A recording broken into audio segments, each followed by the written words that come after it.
We know who 1 and 2 are, but who are 3, 4, and 5 at the quarterback spot in this 2023 NFL Draft? That's here on Locked On NFL Draft. Let's go. You are Locked On NFL Draft, your daily podcast covering the NFL Draft. Part of the Locked On Podcast Network, your team every day.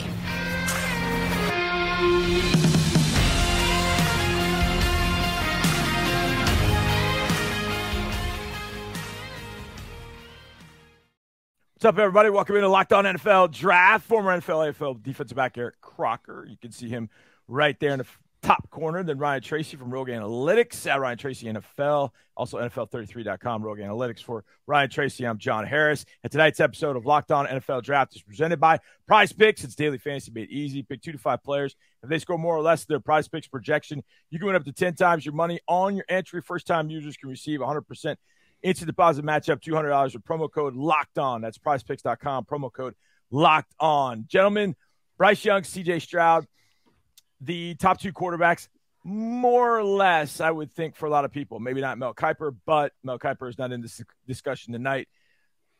So those are typically our top 2. Eric Crocker, who are 3, 4, and 5 on your quarterback rankings right now, as we head into this time before bowl games and the CFP and the Senior Bowl and draft season truly kicking off? Yeah, we've been all over the place with this. And, we're throwing names like Hendon Hooker, obviously the quarterback over at Washington. But right now I'm going to have to go with probably Will Levis. Will Levis is my QB3 at this moment.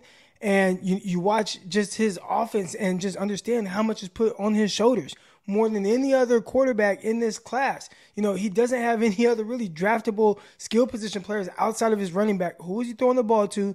He's one of the bottom dwelling teams kind of in the SEC. I mean, gosh, they lost to Vanderbilt. Now, I know Florida did too, but it's never good when you lose to Vanderbilt. You look at the quarterback position right away, but I think it just shows the talent deficiency that Kentucky has. So I'm kind of throwing him a mulligan just a little bit and say, a lot of the issues right now definitely have to go with the weaponry around him. And I think there's a little bit more to Will Levis's game. So right now, he's my QB3. All right, 4 and 5 on your list, Eric. 3, 4, 5. So Levis is 3. Ironically, Levis and Richardson both lost to Vanderbilt, which is kind of interesting. If you want a separator, Levis lost at Kentucky at home to Vanderbilt. But that's a different story. 4 and 5, who are they? Yeah, I'm going to go with Hendon Hooker at 4. I know he's coming off of a really tough injury, but that's QB4 right there, and probably should be QB3, really, if it weren't for the knee injury and feeling a little bit more comfortable with that. I mean, he's a guy that made all the throws, definitely has the mobility, able to make off-scripted plays. The deep ball was kind of a little bit hit and miss, but he was definitely willing to take those shots, and I thought he ran the offense efficiently. I mean, when Tennessee lost him, they became kind of a shell of themselves. So I'd have to go with Hendon Hooker at 4, and then I'll go with Richardson at 5. Ryan, there are the 3, 4, and 5. Your thoughts? I like where Eric's at. I think Levis has to be 3 just because of everything from the neck down. It is clear that the talent is there, the upside is there. You just got to straighten out what's above the neck. And I think there's a lot of coordinators in particular in this league that are going to feel that they can take on that challenge and do well. So I'm right there. Hooker would have been my third too if he hadn't gotten hurt. So I'm 100% with you there. Where we disagree is at number 5, because I'm looking at quarterback play. That is not Anthony Richardson. He's a heck of an athlete. Sam Hartman is a better quarterback right this minute. 5. And I actually like Hartman, so I'm glad that you kind of brought him up. I mean, we watched the big-time performance against Clemson and what that looked like, but it didn't just stop with Clemson. You watch him like a week later against Florida State. I thought he was tremendous in that game.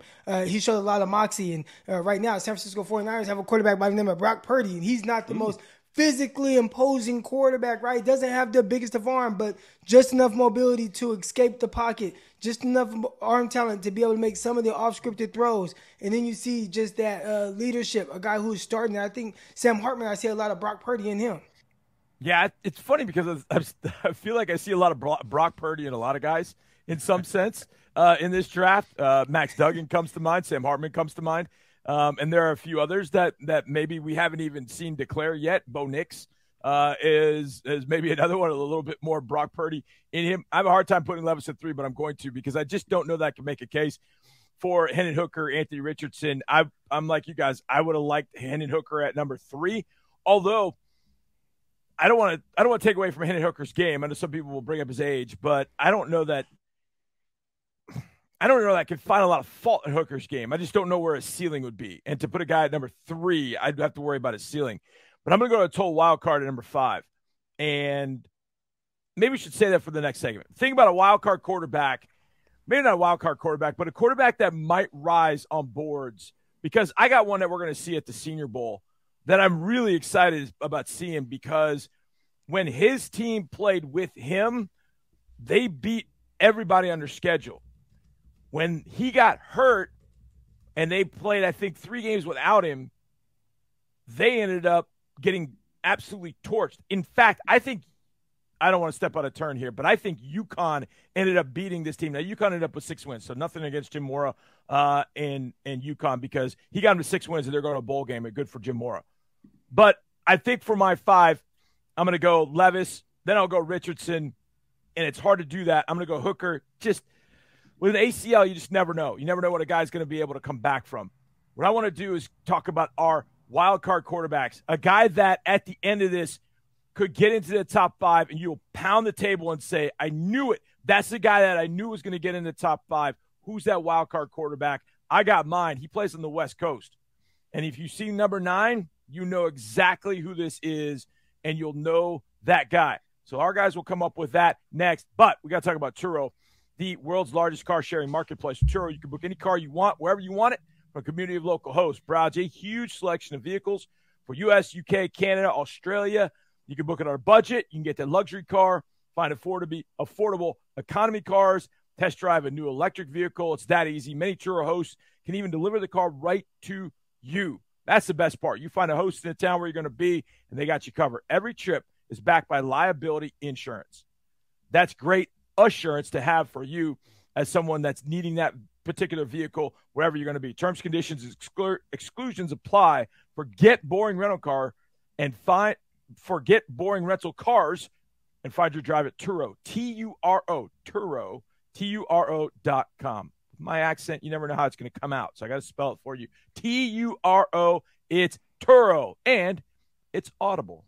Audible is releasing a slate of new football podcasts that we're sure you're going to love. Think Like a Champion is a brand new podcast from Denver Broncos quarterback Russell Wilson and Audible. And Russell's got a lot more time to do the podcast now that they're not going to playoffs. Russell Wilson, alongside co-host Harry Wilson and the late Trevor Moawad, dig into high-performance athletes, artists, and leaders pushing the boundaries of their potential. They talked to Super Bowl champion Von Miller. They talked to NCAA champion Tim Tebow, finding unique personal missions, talking about sharp insights about performing at your highest level in moments of extreme pressure.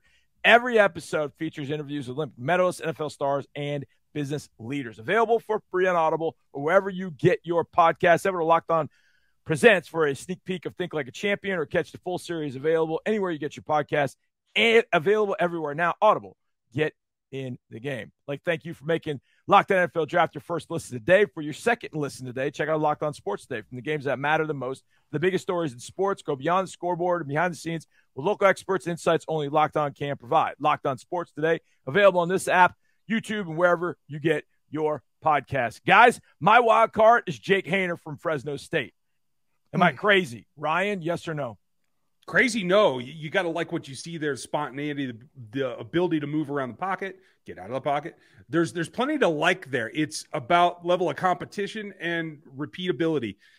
Eric, your thoughts, you're nodding, so I know that's good. That's good, because if you weren't, then you would tell me, no, Jake Haener is – and it was your USC Trojans that hurt my guy, Jake Haener, and took him out of commission for the next 2-3 games. Once he got back, he started slinging it, and he has been very, very good since. 6', 195. He doesn't look the part, but I got a feeling when we go to the Senior Bowl, he's going to be slinging it sidearm around guys. He's going to be sticking it into cover 2 holes.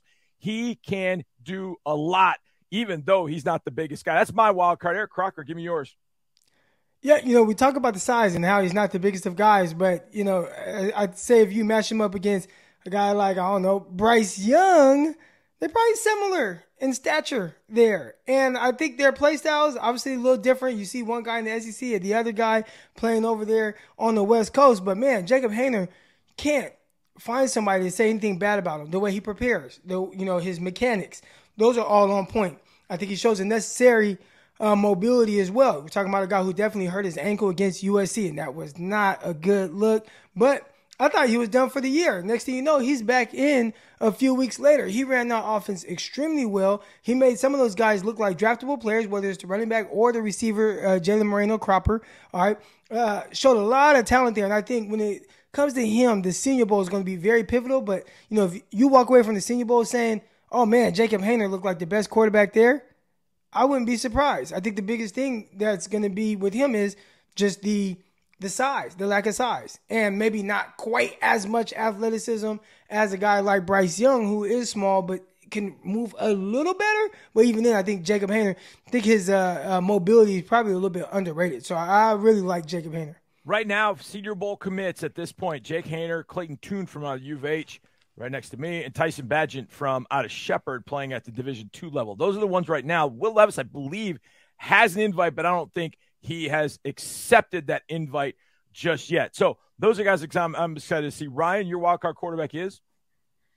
Well, I started with Hartman, and now I'm getting to the point where this is a total projection. It is just based more on last year than this year and about what his tools are as well. He's got a good arm. I won't say it's better than Levis, but he's gargantuan. He's a throwback quarterback that can stand in the pocket and take what sends at him. He's had zero help. In fact, his longtime coach that is widely regarded in the NFL just left the business.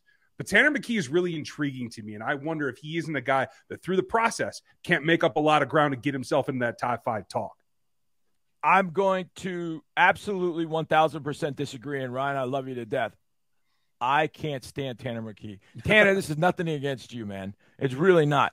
I don't know if it's just that I've gotten to a point now where I want to see my quarterback move, and I feel like watching him, he's kind of like a tree sloth. Yeah, I think he can make every throw. But I watched him after knowing that he was on, he's on draft, radar screens. I don't see it. I watched it, man, and I'm like, I don't get it.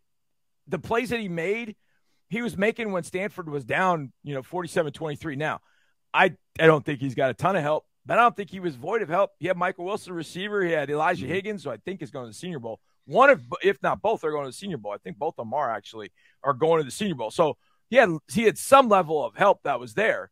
But it just, to me, and again, sometimes that's the right way of saying this. Sometimes you're colored by your experience. And I've watched Davis Mills here in Houston, and I know Davis has got a lot of ability. It just hasn't come out yet, and he's had a lot of opportunity to be able to show that. It just hasn't. And I like Tanner McKee, but I just can't see it. I can't see it. And Eric, I know and Ryan, I don't even want to say I'm sorry. I'm not going to say I'm sorry. I just don't. We have a difference of opinion on that. I think Tanner McKee, I can't even put him in my top 10. I really can't. And I want to go back and I'm going to watch the film again of this year and see whether I'm just completely off base on that. But Eric, I can't get there, man. I can't. Talk me out. I think with Tanner McKee, it's the size that's intriguing. Like, he looks like an NFL quarterback. We just watched a guy come out of Stanford, right? Tanner McKee at Stanford. There's a guy, Davis Mills, quarterbacking for Houston. He's starting, he's benched, he's starting, he's benched. Playing today, actually played pretty tough against the Dallas Cowboys, but McKee has some of the similar skill set and maybe even less mobility than what we saw from Davis Mills.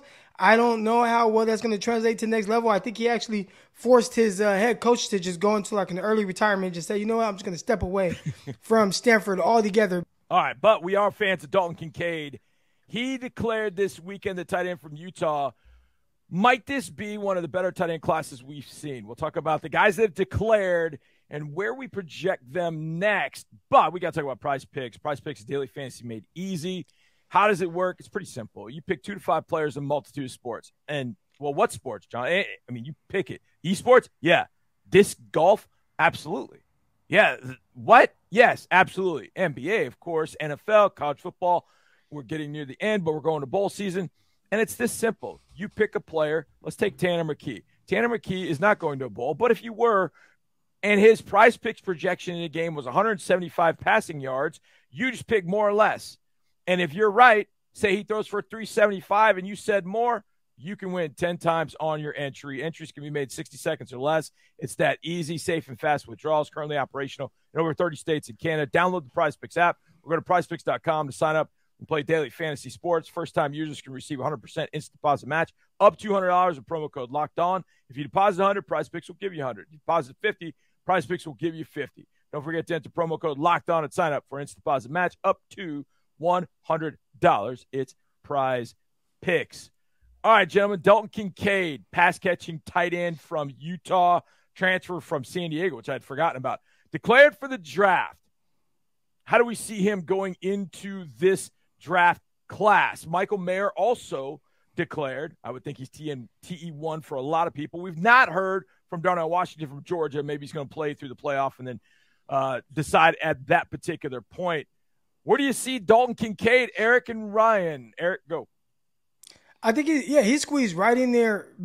Probably tight end 2, tight end 3 right now. You know, I got to watch him, front row seat. Watch him in Las Vegas in the Pac-12 championship game, man. He was as good as advertised. I don't think the numbers jumped off the screen if you want to stat watch, but just what it looked like in person. The ability to run after catch, just freeing himself up with routes. I think all those things were there, and I think it was a travesty that he was a guy that wasn't invited to the awards show to be one of the top 3 tight ends in college football, because I think you can make a case for him being the best. Now, I mean, obviously, we know who tight end 1 is. That's that big kid over there at Notre Dame, right? Michael Mayer.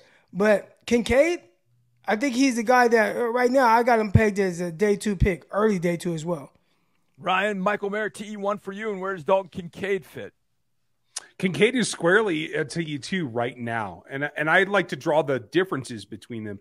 I see Mayer as an all-around, not to compare him to Gronkowski, but as much about the blocking and his prowess there as it is in the pass catching. Whereas Kincaid, I think, is a guy that can split out more. I think you can use him as more of a true passing weapon in different ways. And so I like that versatility. There's a lot of other guys in this group. It's going to be a good group, I think, at the tight end, which is kind of a rarity for the last few years. But right now, I have him as 2 squarely behind Mayer. I'm going to go on a limb and say this is the best tight end class we've seen in years. If everybody declares as we would think, if Darnell Washington from Georgia declares, and I haven't heard one way or the other on that. I just if he declares, Mayer's in. Luke Musgrave from Oregon State. If people haven't seen Luke Musgrave, you got to check him out. I think if Kincaid is not tight end 2 for me, then Luke Musgrave is. If I had to do it right now, I'd say Michael Mayer, which I am doing right now. Michael Mayer, T1. I think Kincaid's 2. Musgrave is 3. Washington is 4. Those would be the 4 right there. Will Mallory is going to the Senior Bowl from out of Miami. I think he was stuck in an offense that didn't feature him at all. I think he is completely underappreciated. Cameron Latu from out of Alabama, he's going to the Senior Bowl. Kincaid's going to the Senior Bowl. I don't know how much he'll play. Josh Wiley from Cincinnati is a surprise guy at the tight end position. And, Eric, you see George Kittle all the time. How is he chanced from the 49ers offense? And when a team looks at these tight ends, can they find maybe not a Kittle, but a guy that could give that same kind of impact? Yeah, well, I think the thing that we can learn from George Kittle coming out of college, he played in an offense at Iowa where they weren't asking him to catch 50, 60 passes like some of these other guys. I mean, he was catching 20 receptions, having 20 receptions in the season and, catching for like 200 yards. Where he excelled was when he went to the combine. He was a 4.52 40 guy. He had either the fastest or second fastest 40 time out of that entire class. His 3-cone was incredible. It was like 6.8 or something like that. So that short area separation was pretty much elite for his position group. So which guy has that? It might not be Darnell Washington. And you touched on Darnell Washington. I watched him. Big body guy. I would like to see him in a more pass-happy offense just to see how much more can he be, because at Georgia, they utilize him in the run game. Then they throw, a pass here and there. But I felt like I watch a game and see him get 3 targets in the game. Yeah. And obviously we know they got Brock Bowers there. Brock Bowers, that is the guy. You talked about George Kittle, might be more comparable to George Kittle, but what Bowers brings you, especially run after catchability and his nastiness in the blocking game. But Darnell Washington, that's going to be the interesting prospect, especially after watching like Mo Alley Cox and what he looked like at the tight end position. But yeah, I'm excited to see Darnell Washington and what it looks like, especially at the combine, see him run routes on the air. What does it look like? How fluid of a route runner is he? We know the type of physical specimen he is, though. Brian, you see Travis Kelce. I don't know if there's a Kelce in this draft, but guys, you see how Kelsey impacts the Chiefs offense because he could be a flex guy. He's not going to block a lot of guys either, but he's so good flexed out as a receiver. He's so good in intermediate areas of the field. This tight end class seems like it's got a few of those guys. How have you seen Kelsey change the Chiefs offense, and what do you see in these tight ends that you could maybe bring to the NFL level that give you a similar type impact? It's interesting because it's not just the way that Kelsey's changed the Chiefs offense, but the way that the offense has changed him by utilizing him, but making him come out of his comfort zone. He has gotten better as at least a get in the way blocker. He'll pull the whams. He'll go inside. He's not just the pass catcher that he was. And I think so anybody who thinks that Brock Bowers can't do the big things, the next Kelsey's in the next draft, not this one. This one is a little bit more straightforward as far as I see, but everybody can change their game a little bit. Darnell Washington's going to be a bet on what does he evolve into? Can he be more fluid? Can he sink his hips and actually change direction a little bit more? Get some of because that's where the tight end position is going. Kittle, Kelsey, some of the young comers, they're athletic. They have better short area quickness. You got to be able to change direction, and that's what I'm looking for in this class. Yeah, I think Michael Mayer, he might not be the pure receiver like route running like our guy Travis Kelce. But, man, just watching how he wins and his ability to catch, the ball away from his body and adjust, it's kind of Travis Kelce-esque, right? Like, just like a little bit. I could be way off, but that's what it kind of looks like a little bit, just with how they utilize him in the passing game. Just not the pure route runner that Kelce is. The comp that I made to Michael Mayer was TJ Hawkinson. And when I was watching Hawkinson with the Lions, I was like, dang, man, I don't know. Maybe I didn't get that right. When I was watching Hawkinson with the Vikings, I'm going, that's right. That looks like Michael Mayer. Hawkinson was a better blocker, I think, but I don't think Mayer is going to shrink in that capacity. But TJ Hawkinson was the guy that I comped to Michael Mayer when I did my Harris 100 this summer. How crazy am I that's Michael Mayer and TJ Hawkinson being close? I know Gronk is the one because you see the 87, you see his size, and you see how good he moves. But Hawkinson, I thought, was, all right, if I'm not going to compare him to Gronk, which I didn't really want to do, I'm going to compare him to Hawkinson because I think Hawkinson has a lot of the same attributes, and I think Mayer has those as well. Crazy? Ryan, yes or no? No, not at all. I see more body type like Gronk, but certainly the movement skills as well. I think Hawkinson's is smoother.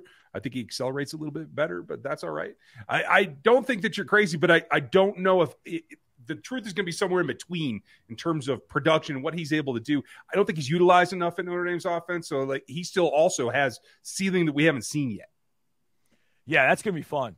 That's going to be fun. I think these tight ends are going to go to the Senior Bowl, and it might be the best crew they've had in a while. And I'm telling you, if you guys haven't seen Luke Musgrave yet, holy smokes. And I'm not just talking to you, Eric and Ryan. I'm talking to you guys listening out there. If you haven't seen Luke Musgrave, check him out, and then, report back to us, put it down in the comments. Tell us what you think of Luke Musgrave, and you can tell me whether I'm crazy or not. I mean, I am, but you can just tell me and assure me of that. And we thank you for making Locked On NFL Draft your first listen. For your next listen, check out the Locked On Sports Day podcast. The biggest stories of the day, plus instant reactions, big game recaps, and the take of the day, available on the Odyssey app, YouTube, and wherever you get podcasts. Tomorrow, we will give our 3 top 2022 NFL rookie draft classes. The Jets were good. The Seahawks were good. We've seen some stuff from my Texans. Which were the best 3? We'll have that for you tomorrow right here on Locked On NFL Draft. For Eric, for Ryan, I'm John. We'll see you next time. And as always, let's go.